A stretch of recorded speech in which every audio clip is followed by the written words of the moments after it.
बॅकबेंचर्स. एकदम मान्य आहे. आहोत आम्ही बॅकबेंचर्स. काय, मी मुलगी असूनही बॅकबेंचर्स? त्यात काय, बॅकबेंचर्स म्हणजे बॅकबेंचर्स, ह्यात कसला लिंगभेद?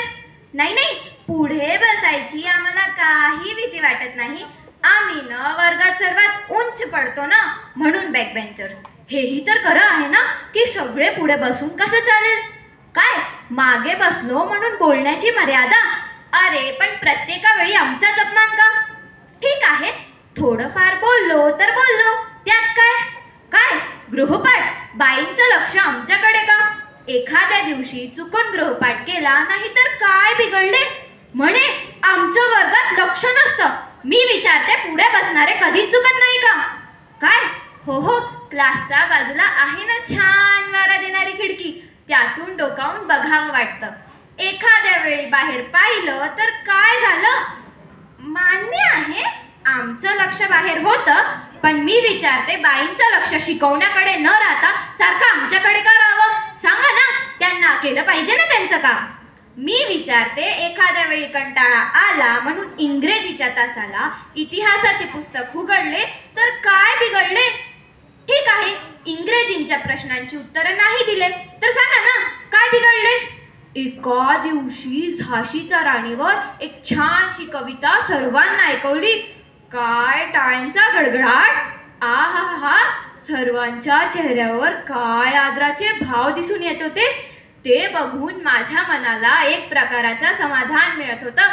ते शब्दात मांडणे कठीण आहे. काय, मागे बसून आम्ही मस्ती करतो? वर्गात काही विषय कळत नाही, समजत नाही तर काय झालं? थोडीशी इतरांची टिंगलटवाळी केली तर सांगा ना, काय बिघडले? काय, मागे बसून आम्ही झोप काढतो? ठीक आहे, एखाद्या वेळी ढुलकी पण लागली. होतं ना जागरण कधी कधी. रात्री धुरंधर सारखा चित्रपट बघितलं की. काय, रात्री उशिरा जाऊ नये चित्रपटाला? हे काय, सगळे जातात आणि आम्ही का जाऊ नये? आणि एखाद्या तासाची झोप काढली ना तर पुढच्या तासांना उत्साह राहतो. विज्ञानाच्या बाई तर शिकवत असताना ते सांगतात, प्रत्येक मनुष्याला झोप ही आवश्यक असते. झोप आली की चक्क जपावं. हो, त्यासाठी टाइम मॅनेजमेंट करावं हवं. ते आम्ही मॅनेज करू ना. अरे, मागे बसण्याचे अजून फायदे देखील आहेत. क्लासचा गेट अगदी जवळ असतो, म्हणजे कोण येतं कोण जातं नजर ठेवता येते.